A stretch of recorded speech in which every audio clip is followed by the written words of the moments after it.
Now, someone like Peter trying to abort the mission, and it's like, no, I do not know Jesus. I do not know him. That man, I've never met him. With Jesus, do I look like I know him? And people are like, but you look like him. But people are trying to compare themselves with me. People are trying to steal things that belong to me, take opportunities. No, you can't. You can't. I don't think what God has purposed to be mine can be taken by any other person. I'm like, okay, go ahead. If you cancel this, God will use another route. And all things work together for good. When it comes to God, all things, including you as someone who's sabotaging the process, will work together for good. You will sabotage it, and it will create an opportunity for even something better. It's changing narratives, and it's chosen. You are the one who will change narrative. Maybe even about my family. Probably you do not have the same thing in your family, and that's why maybe He has not chosen you for that particular thing. So I realized that God does over and beyond what I could think or imagine in my own life.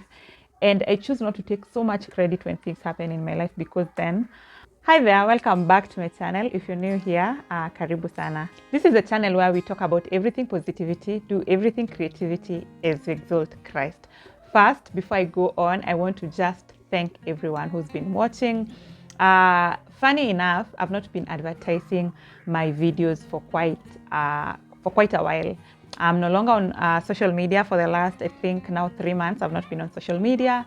And then I also don't post my videos on my status or any other platform apart from just premiering them and just posting them on YouTube. So I'm really grateful that you take your time to watch, whether you are a subscriber and you do watch, or you are a stranger and today you are watching, or like you are new here. And that being said, if you're new here, please consider subscribing, consider leaving a comment even as you continue listening to this video. So today I want to talk about something that is dear to my heart. And while saying that, I feel like I've said this before, and it's because I largely speak from my heart. So I want to talk about how I overcome comparison.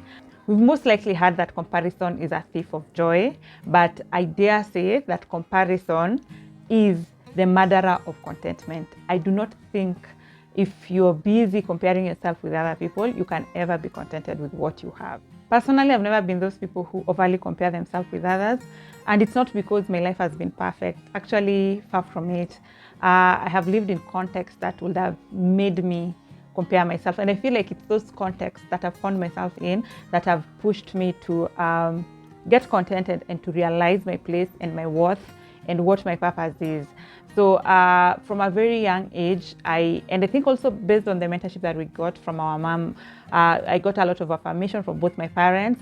From when I was very young, my mom made us know that we are enough, whether people see it or not. And also my dad was big about just applauding us and being proud of us.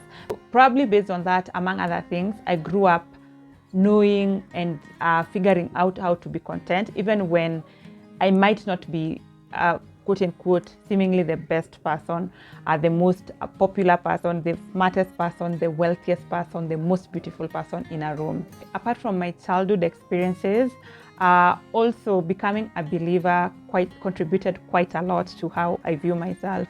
The fact that I view myself as a child of God, and I view myself as someone who God is always looking out for. God is always concerned about. So I'm the like of a person, if I lose on an opportunity, I'll know that probably it's the will of God and there's something still out there for me. It's usually, yes, I might wallow and moan about it. Not wallow, but really moan about it. But I will move past it very fast, because then I know that if I miss out on this, there must be something that God has in store for me besides this. And that can look like a job, it can look like an opportunity, maybe if it's a scholarship, if it's competition I was taking part in and I gave it my best, if it is even a relationship whereby it doesn't work and I'm like, okay, that's it, or whatever happened, but I think God must be having better for me. It doesn't matter how maybe the pastors look like, it doesn't matter how the person, for example, in the context of a relationship or a friendship, it doesn't matter whom I've lost or I think I have lost, whether they were seemingly the best people. I always believe like there is a better version of the same person outside there for me, because it's not like God denies the good things, and for us to only settle for, or rather for Him to give us like worse things, even after He's made us have experiences with, according to our experiences, better things. So, and I joke about it and I say it's easy for me to be delusional, but I think it's my way of knowing that God has a nice plan for me. And if it's not this, then it's the other. And the other is really coming soon. So, and that has looked like in extreme cases, for example, when I did my final exams in high school and I didn't score what I wanted. So that translated, and I think I've shared this story in my lessons or reflections in my 20s about career. And that looked like when I didn't get my preferred grade or really what I was anticipating at the end of my high school, I felt like it was the will of God for me to get what I got. Someone might say, no, you didn't work hard. I did work hard. There are even subjects that I was really good at and I didn't get what I was anticipating. It's actually funny because it's those subjects that I thought I was really good at that I didn't perform as well as those that I thought I was actually going to flop in. The long and short of it is I did not get the grade that I anticipated, and that translated to me not getting the course that I was hoping that I'll get, and definitely the career path. And when I look at that in the hindsight, everything was orchestrated to allow me to be where I am at the moment. It's not like if I took that course, I wouldn't have found myself here, but I would have found myself here with different experiences because we still work with lawyers. And when I look at it, I usually joke and say, I didn't need to read law. Law is, you read books. For you to do law, you have to read books. And of course, lawyers, there are moments when you do the work we do, and lawyers are better placed based on their experiences, in understanding law. When we look at policies, when we look at legal frameworks and laws in the work that I do, of course, they have better understanding. But then again, that's not what we do on a day-to-day basis. What we do on a day-to-day basis is what I learned in school. So I'm really appreciative. And when I look at those things, those are the things and those are the experiences that make me feel quite content where I am, knowing that God is writing a story of my life.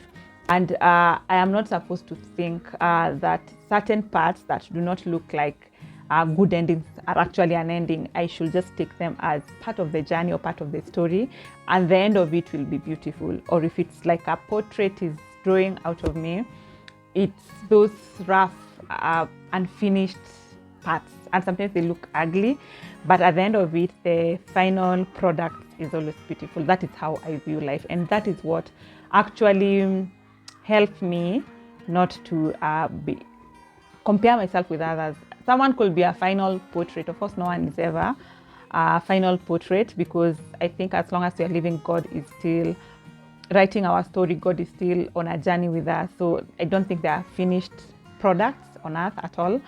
But sometimes where the picture, someone's picture might be a better version than yours, because you're still work in God's hand. So why do we find ourselves in a place of comparison? I believe it's because we don't trust God to do for us what He has done for others. Anytime we look at someone and we think they are more privileged to have what they have, it's because we think we are less of children of God.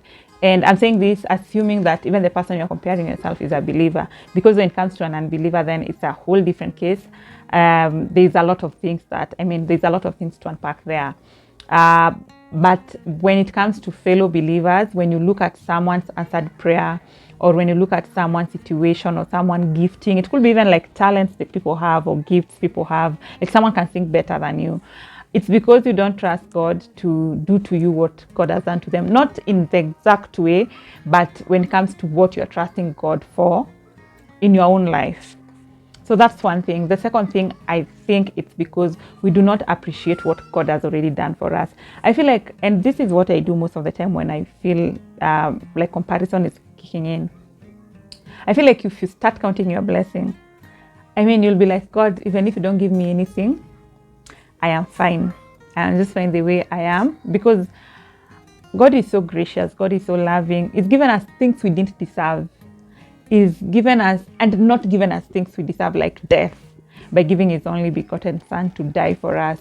So when you look at life like that, you realize that whether God gives you what you are expecting or not, then you will just be fine. You'll just be fine, because already He's done so much. And also, when you look at what He's done, you're able to see His track record and realize that He's faithful. is just faithful. There is a song that a lady called Sheila Juma, she's Kenyan, sang that says, "We are standing in the midst of its faithfulness." Like here where we are, like your life, when you look at your life by itself is a testimony of the things God has done for you. I mean, when you look back, start looking at people where you grew up, people you were born with, look at people you went to school with, look at the things that are happening in their lives.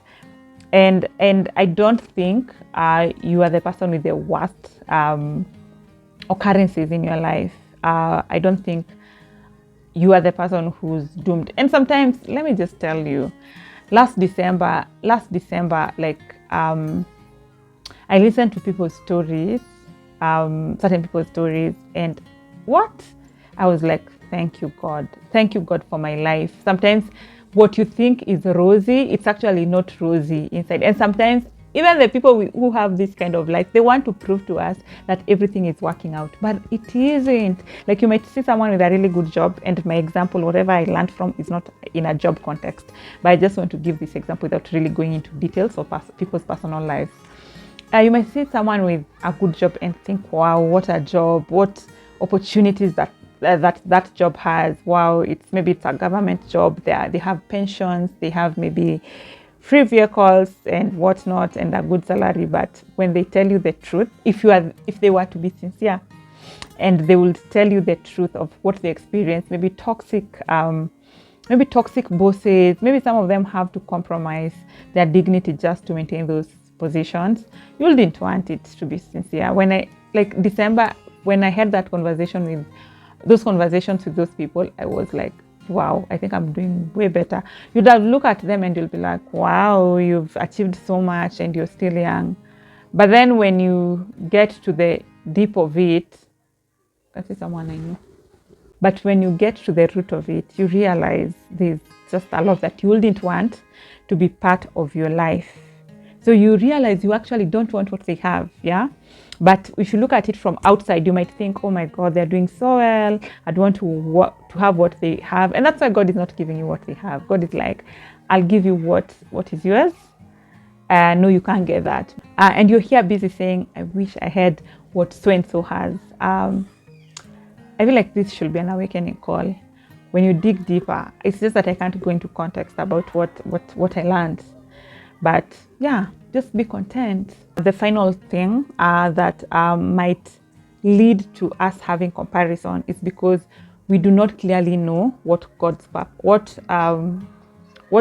God has for our life. Like we do not know what purpose God has for our life. We've not asked ourselves hard questions like, why am I here? Why am I on earth? What did God create me for? I feel like the moment we find out that, we will not want to copy every other person that passed. And then again, even if we have seemingly similar purpose with other people, it's usually different because the way you execute it is very different based on your personal experience, like where you grew up, your experiences. Maybe you've been called to be maybe someone in the education sector and you got a scholarship when you were young, or your school was very far. So there's something you have to say, yet there's someone else who's also in the same or having the same calling, and it's because maybe the education did something for them. They've always been genius. So I feel like because we all have different experiences, different gifts, different personalities, even when we have seemingly similar purpose, we will execute them differently. So comparing yourself to someone else, thinking like, oh, I'd want to talk the way they talk, maybe they're fluent. I mean, you went to a school in the village, how will you be fluent? I'm not saying that it's not possible, but there's likelihood that based on your experience going to school in the village where you're being taught mother tongue and all your teachers spoke the same language, which is your mother tongue, your experiences will be different. You can't speak like this other person who grew up in the city or even in the slums, which is a different context. Not to say that it's a better context, but it's a different context altogether. So just trying to admire what other people have and wanting it for yourself is unnecessary. Because we are just here to, even in the same purpose, we are here to reach different kind of people. And we should embrace that and ask God to help us to diligently do what He called us to do. I think sometimes when we compare ourselves too much, such that we miss out on the people God called us to reach out to. Maybe you don't want people to know that you are from a poor background, and now You can't reach out to someone else who's from a poor background. You're supposed to speak life to them, but because you keep pretending that you are actually from a rich background, so you've now missed out on a life you're supposed to touch. So practically for me, when comparison creeps in, because it does, and even after shooting this video and sharing it, it's not like there won't be a time where I'll feel like, where so-and-so has this, and I think it's really cute, it's really nice, it's a big opportunity, it's a big, even vehicle, like things, it's a big vehicle, I'd want to have similar things. It will, like, there's a point I will feel like that, but when I find myself in such moments, I look at how far I've come, and then I look at where God has been taking me, how the journey has looked like. And I can't stop but be grateful of the things I prayed for, I cried about, I fasted about, or even prophesied over my life, and they came to pass. And when I look at that, I can't stop but thank God. And it's in gratitude where we gain contentment and we lose, or we shake off comparison. I don't think you can be grateful and still in a state of comparison where, I don't know, like, I don't think so. If you look at your life, you'll realize your life is a product of answered prayers. Even if you don't pray, I know there's a time you ask someone to pray for you, or you had your mom praying. I mean, you know, the way we usually at home, and maybe it's nighttime and your mom starts praying and he prays for all of you, or your grandma, or a stranger, or a friend, or a pastor, or anyone. And you realize that the outcome of your life is a product of answered prayer. There's a time when someone prayed and they said, they're trusting for you to finish school. They're trusting for God to provide school fees. Haven't you finished school? They're trusting for you to get a job. Don't you have a job? So by that, you realize that if you are trusting God for something and you don't have that as an answered prayer, God still will do it the same way He did what is already done for you. Over time, I've learned that our comparison comes when we lose sight of the journey. Our life is a journey, and we live one day at a time. And it's only after some time when we are able to see how the journey is unfolding. When you look at it, it makes sense. But when you're told to follow this path, or when you're on this path, you don't know the end from the beginning. And I think the thing we can do is to trust the guide who's telling us, take this path, and the guide is God. But also, it's good to realize that this journey is very specific to us. No one's life is a blueprint of mine. I no longer say I want what so-and-so has, because I know when I say that, I'm just limiting God. What if He had better for me? And now I'm telling Him, I want what so-and-so has. I want a job like so-and-so. But maybe He had even better for me, or very different from whatever so-and-so has. Maybe more flexible, more one that will suit me per se, because He knows me. I feel like there's no one who knows us so much like God. Like God knows us more than we do know ourselves. We even think we know what we want for our future, but if you were to be given that which you are asking for the future, we wouldn't want it if we saw it in the future. I had a quote this year and actually realized that it's in line with this. When I was thinking about what to speak about, I realized my quote for the year is speaking to this. So the quote says, I want what God wants for me. It usually sounds like a tongue twister, but it means that I do not want even what I want for myself. I do not want what people want for me. I do not want what others have. It's easy to want what is trending at the moment, but it's good to realize that God knows you.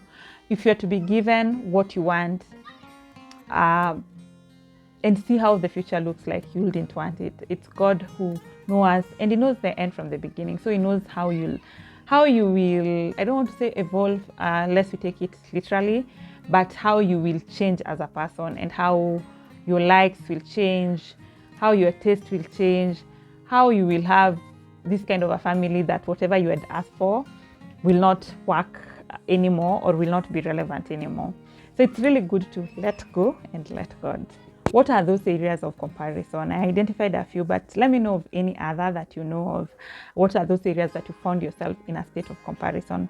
To me, they look like wealth, looking at someone, what they have, and be like, wow, I wish I had as much. Like, I wish I had that kind of a wealth, that kind of a house, that kind of a car, that kind of land, and all that.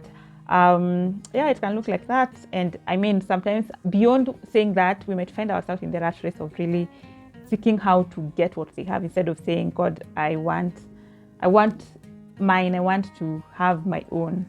And I feel like it's in this that we sometimes even can steal. And then there's the other thing is education. You look at someone, you look at their level of education, and you really want the same in a very competitive way, so to speak. The other thing could be marriage. You want the kind of marriage someone has. And I feel like it is around wealth and marriage where there's a lot of hidden things that sometimes we think, oh, people have this or that. But if the mask was to be taken for us to see what is inside, we'll run away, because sometimes it's not usually as rosy as it looks from outside. The other thing is children. Seeing people with children and really thinking, I want a child like that. Instead of being like God, I want a child, one that suits me, one that is sent to me to nurture, to serve your purposes. It could look also like positions, job positions, or whichever kind of position in the society. It looks like fame. I think someone who's famous and thinking, I wish it for me, or that's what I want. Why am I not as famous as that? And when I say you looking at it and saying, I wish it was me, for comparison, it goes beyond that. And you start wallowing and be like, how come I don't have it? And you start also thinking, how could you have it? The same thing as them. But really forgetting that you are a different person. Maybe that's not what God wants for you. On the flip side, when I am the person who people are comparing themselves with, most of the time people will not outrightly show that they're comparing themselves with you in a really cute way where they're like, where do you get this and this? What can I do to get it? They'll come in a more competitive way and make you feel like you do not deserve what you have, or make you feel like, why do you think you're so important that it's just you who deserve to have, or why do you think you should be there, or they make you feel less. So when I find myself in those situations, what I have been saying lately is that the purposes of God over my life cannot be thwarted by anyone, including me. If God wants to use me, or to put me in, I believe everywhere God put us, those are platforms to do His will and purpose. So if God has chosen to use me, even me, I cannot thwart His purpose over my life. Because ultimately, I'm just a vessel that God is using. God is writing stories, it's changing narratives, and it's chosen. You are the one who will change narrative. Maybe even about my family.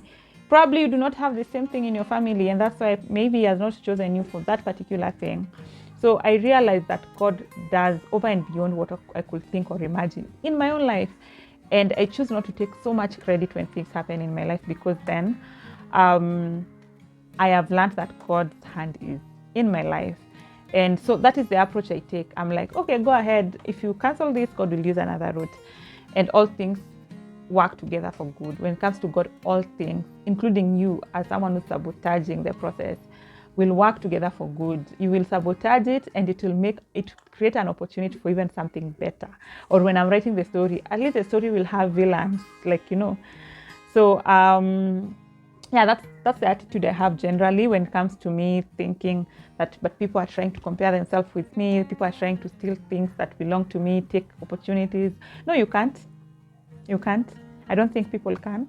I don't think what God has purposed to be mine can be taken by any other person. And if it's taken, it wasn't supposed to be mine, to be sincere. Like, that one was just supposed to go, or it was supposed to end up like that. So I have that conviction, and I feel like that is what has helped me when it comes to feeling bad when I miss out on things or feel like people are fighting me.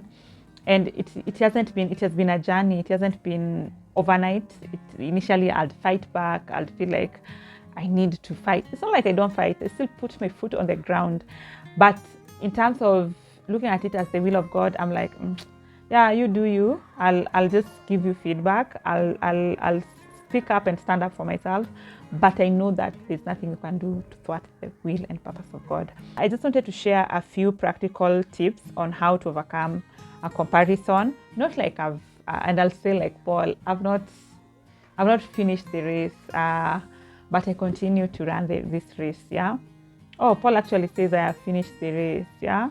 For me, I haven't yet. The first thing that we should all do when comparison creeps in is to reflect on how far we've come by asking ourselves if we are growing and becoming the people God meant us to be. When you ask yourself that, you will not look at any other person. You'll just look at God and yourself. So instead of comparing ourselves with other people, we should look at how far we've come, take stock of that, count those blessings and, name them one by one and thank God. And then ask yourself, am I growing? Am I becoming the person God called me to be? Then the second thing is staying rooted in purpose instead of things. That is material things. Most of the things or rather the level where we compare ourselves with other people is at, I don't think it's at purpose level. If we were comparing ourselves at purpose level, we wouldn't find ourselves in comparison, because purpose things are deep and they're gruesome. Some of them are gruesome in terms of how painful and how strenuous they are. When you look at people's call and you know what they'll go through, you wouldn't want it. I don't think you would want it. You remember, I'm reminded of something good. I remember the experience where the mother to John and James, sons of Zebedee, was it that? The mother to John and James come and ask God if he will put his two sons on his left and right side. I hope I'm not butchering that scripture. And it's like, where everyone stays it's God who, like my father, who planned about that.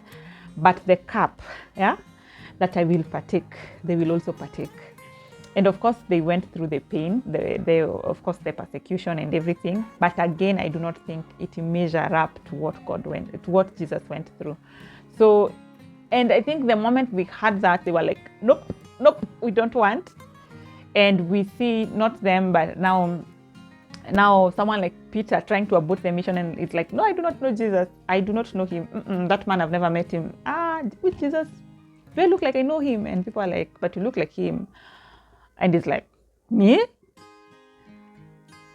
Of course, he was trying to abort the mission because he could now see the purpose that was not something that he wanted to compare himself with. Even when he's being told, unafanana na yeye, kusema tu kweli, the way you talk, maybe your mannerism, whatever, you are Christ-like. But it's like, not me, Peter, not me. So when you look at people's purpose, you would not want it. And it starts with Jesus. They all really wanted to identify with things about him. But when people went back to fish, like they were like, we are fishermen. We said we'll be fishers of men, but where were this fishing of men? It's not easy. Back to where we began. See you later, Jesus, or your purpose. So no one would want to emulate the other person's purpose, especially because purposes come with some level of pain and challenges. So the third thing is trusting that God's time is perfect. Most of the times we say delay is not denial. But for me, when I look at it, I don't think it should be anything to do with delay. I don't think there's any delay. It's just that we do not know the timing. And when it's long, we think there is delay. I do not believe that it is delay. I believe that whichever time, even if it means 90 years, God's timing is always perfect. Yeah? The fourth thing is celebrating others until it is your time. The moment you learn celebrating others, first of all, praying for them. When someone tells you to pray for them, even concerning something that you're also trusting God about, and then God answers their prayer, especially before answering yours.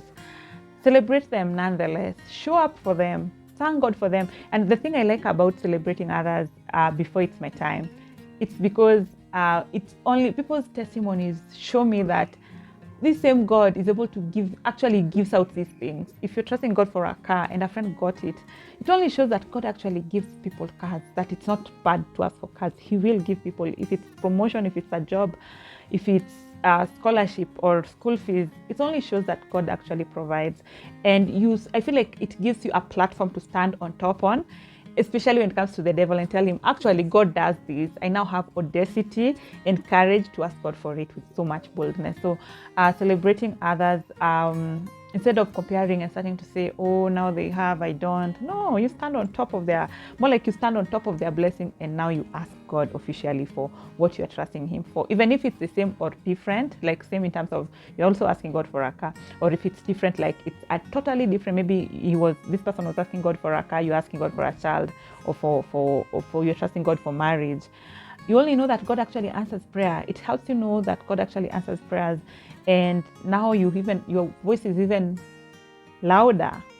So celebrate others, and you will realize you will not compare yourself with them. anymore when you celebrate them. And lastly, I wanted to say that when you find yourself comparing yourself a lot, maybe it's time to get off social media. Maybe people on social media are doing the most to make you feel bad, and actually step out and work on yourself. Find out what are those things that are making you so triggered. Step back, like find out about your purpose, all these things that I said. Start counting your blessings. Take other practices that will make you feel like you also deserve as much. Because I feel like when you're comparing yourself, you feel like actually blessings come to only these people. You do not deserve or whatever. It's only these people's prayers which are answered. No, mine cannot be answered. So you stepping back and stepping out of social media usually help you actually find yourself, and then once you're okay, you can consider coming back. And I'm not saying like personally I stepped out of social media because of that, but I feel like anytime you feel like that, it's always good. I stepped out of social media because I felt like it was a time waster. I've always felt like that. Yeah, not entirely, but to an extent, it easily takes up a lot of time. Even when it's useful, it takes up a lot of time just using it for whatever. Generally today, if you are struggling with comparison, I just wanted to remind you that your pace is valid, your story is sacred, and your time is coming. Be assured that there is no delay. God's timing is perfect. Walk your path, stay faithful, and celebrate progress. Really, the far that you've come, it has taken the hand of God. So even where you're going, He will take you. So thank you so much. Please share any areas that you find yourself comparing yourself. Please share your stories. I want to hear them.